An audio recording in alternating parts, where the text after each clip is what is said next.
What it do, YouTube? What it do? Before I talk about this situation, let me first explain that this is already public information, and I'll explain to you why in a minute. Allegedly, a member from 18th Street gang got into it with an Inglewood Blood gang member just 2 days ago. Right now, we don't know which blood or Paru said that the man belonged to in Inglewood, but he was definitely from one of them.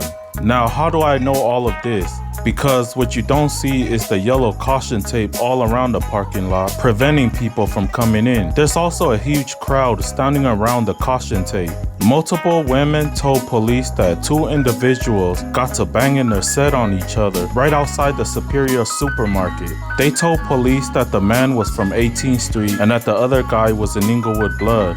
So the guy from 18th Street pulls the hammer out and unloaded 3 rounds at the man from Inglewood Blood. It was over instantly for the man when he unloaded the first round. His body is still laying slumped inside that open car right there that you see. It's been like this for over 2 hours now.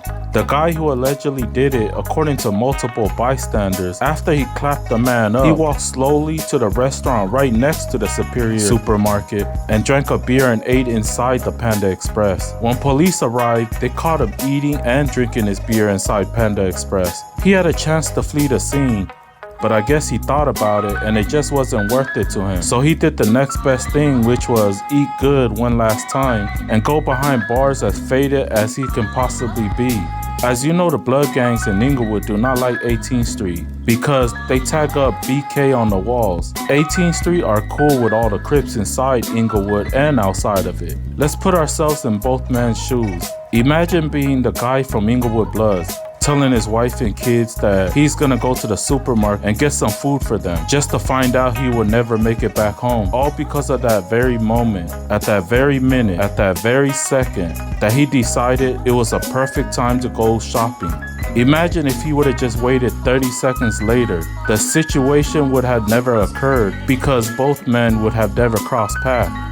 I know people don't be thinking of stuff like that, but I do. Now let's put ourselves in the 18th Streeter shoes. Imagine telling his wife and kids that he's just gonna go grab them a plate to eat from Panda Express, and now realizing you'll never get to see your wife and kid again while eating his chicken fried rice. You'll never get to watch your kids grow up. Let's be honest, none of our girl or wife or whoever you're with is gonna stay single forever just because we are locked up forever behind bars. So we are all bound to lose them at some point during our lockup time. That's just how the story goes. Now you're sitting at Panda Express eating your food thinking, damn, I wish I would have hugged my son or kissed my wife and told him how much I loved them before I came to Panda Express, because now I could never do that ever again. That's when you start beating yourself up mentally because now you wish you didn't do it and that you would have just gave him a pass, but it's too late now.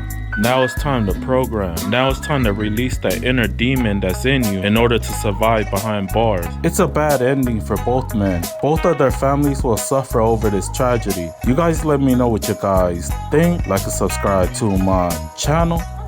Peace. I'm out.